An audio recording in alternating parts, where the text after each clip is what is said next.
Is organic food better? I know you've heard the marketing about this. Organic food is healthier, it's better for the environment, and it's more nutritious. This is marketing hype that comes from companies and pro-organic groups. But is it really true?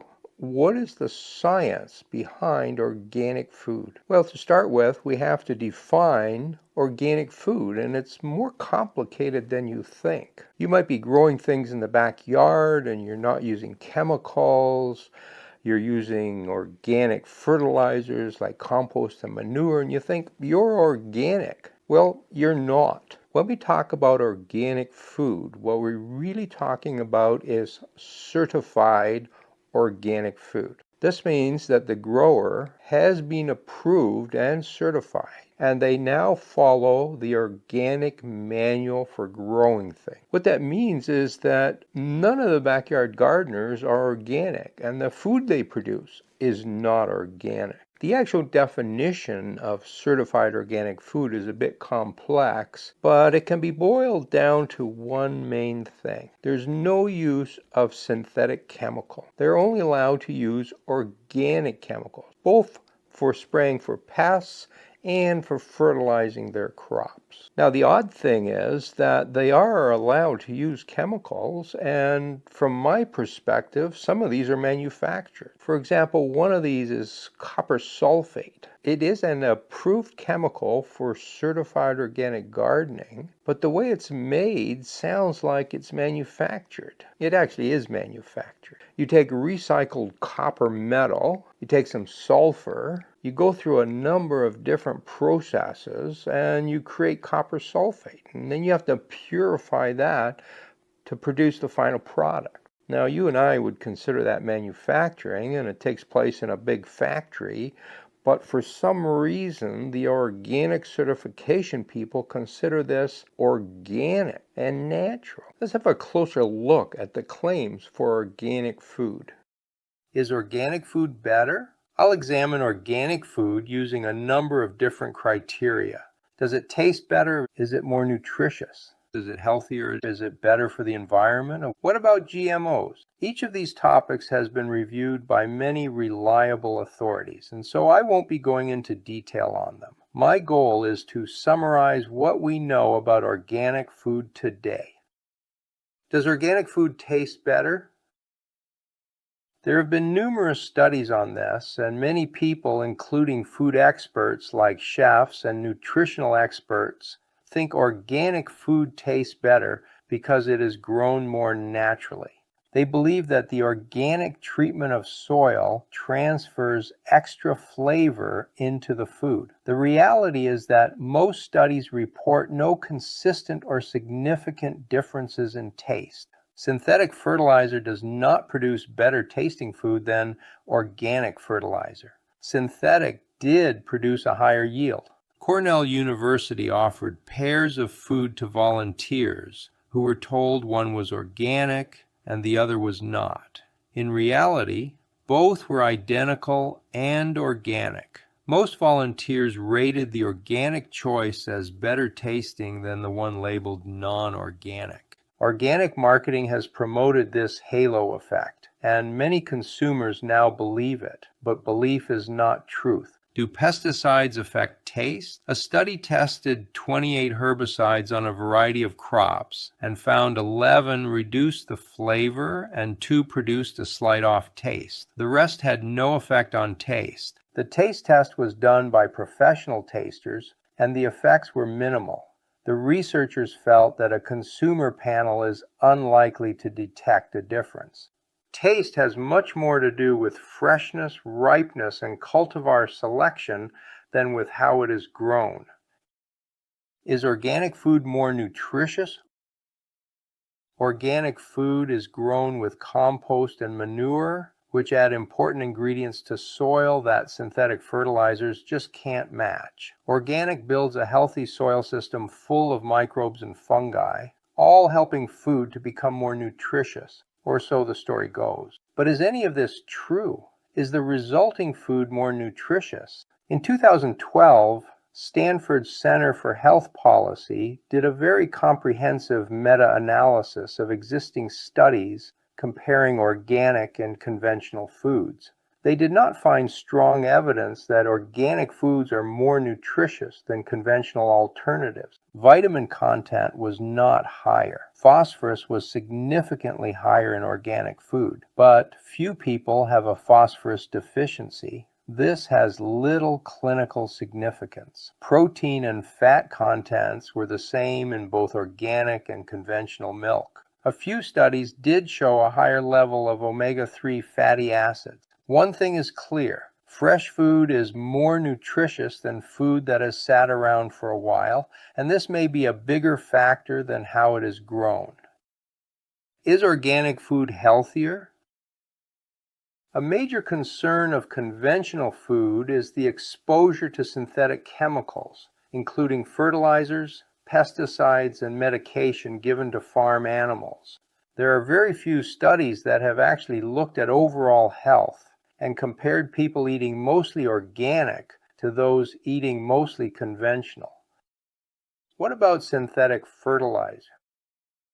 A lack of chemistry knowledge leads people to think that synthetic fertilizers are somehow inferior to organic fertilizers like manure and compost, but there is no scientific basis for this. Both types of fertilizer must release nutrients in plant-available forms before plants can use them. Once in this form, both sources are identical as far as nutrients go. Neither one produces healthier food than the other.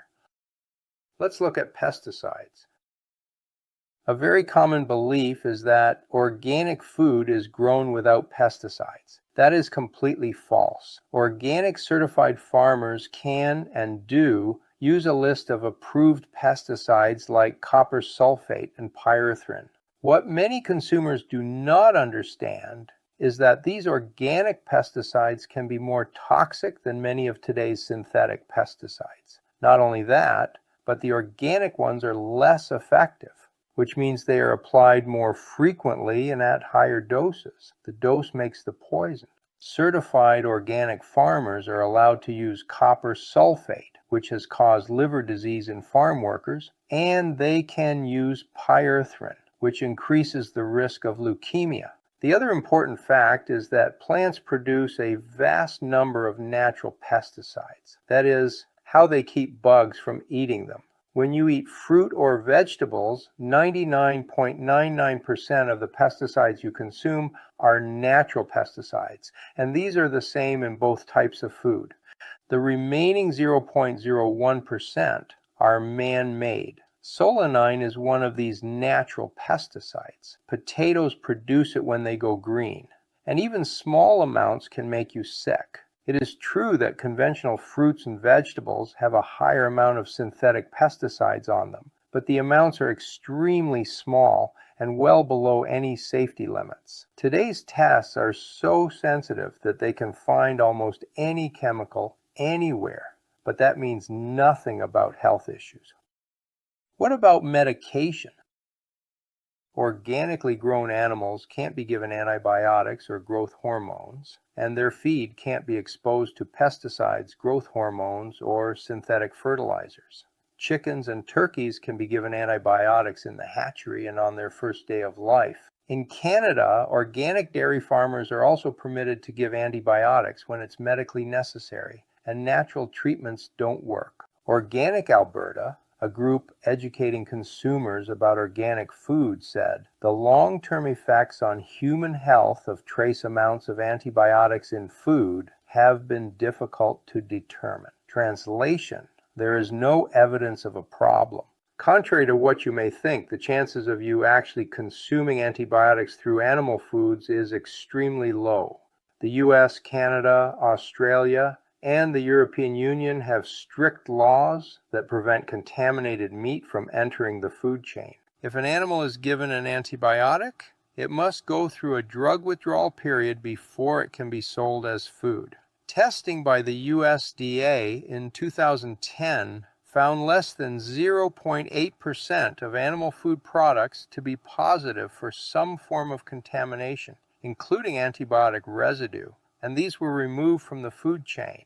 Even if there is some exposure to antibiotics, there is no evidence that they cause any health issues. The overuse of antibiotics in both animals and humans is a significant concern because it can lead to resistant strains of bacteria. Is organic better for the environment? Organic food does not taste better, and it is not healthier for you, but surely it is a more sustainable way to grow food. The organic food industry has done a good job of convincing you of this, and they even produce reports showing you how bad conventional agriculture is for the environment.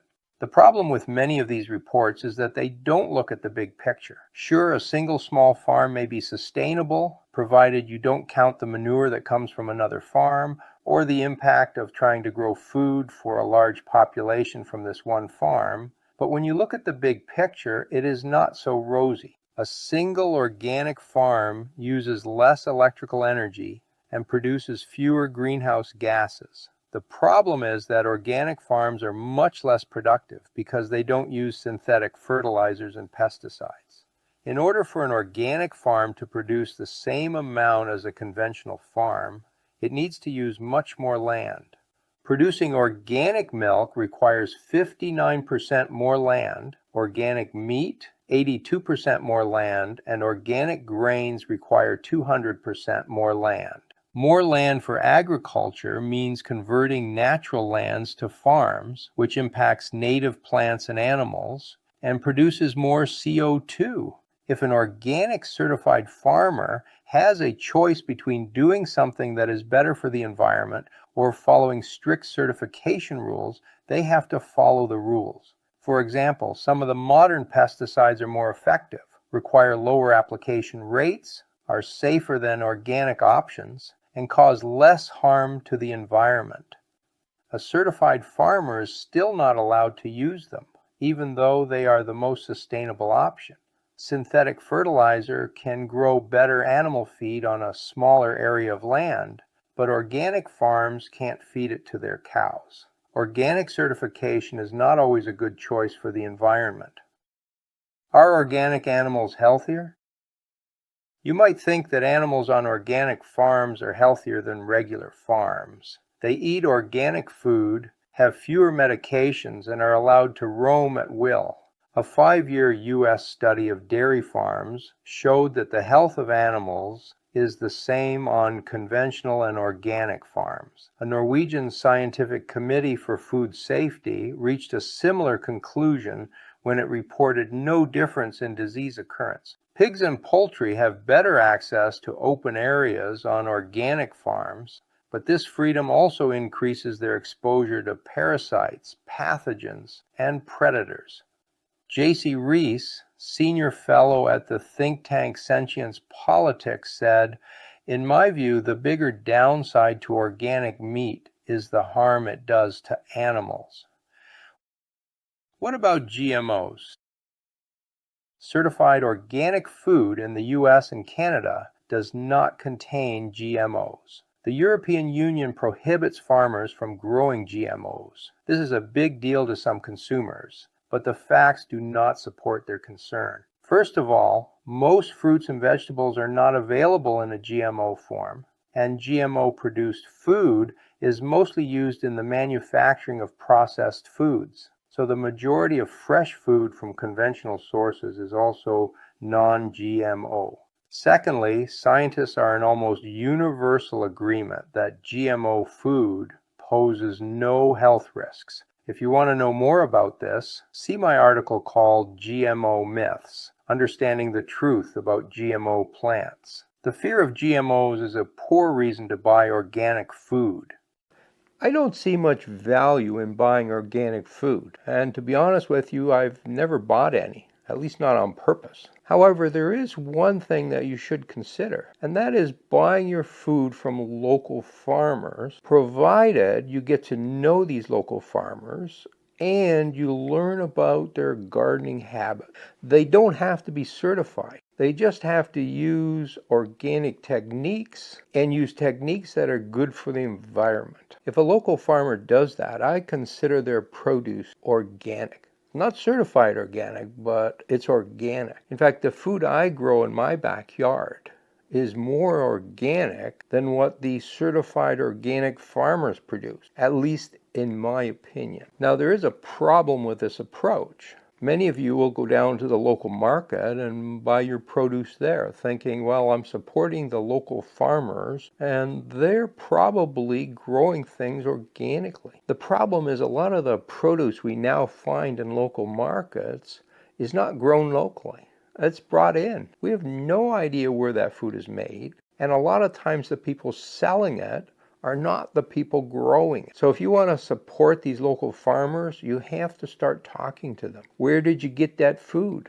Did you grow it yourself? How did you grow it? What kind of pesticides did you use? Only then do you know that it's locally grown food. Is organic food worth the money? Not in my opinion. It doesn't taste better. It's not more nutritious. And it's not grown in a way that is better for the environment. The only real benefit for buying certified organic food is that you're supporting the organic movement. And more that organic movement is being done by large international corporations. It's not the local farmers. Here's an idea that's much better than buying certified organic food. Take the extra money that you've saved, buy a tree and plant it. Even if you fertilize it with synthetic fertilizer, you are being much nicer to the environment than by buying certified organic food. You can find Reality Time on YouTube, Substack, Spotify, and Apple Podcasts. I'll put links to these and our social pages in the description below. If you're interested in gardening, check out my YouTube channel called Garden Fundamentals or my blog called Garden Myths. Let the truth shine into your life.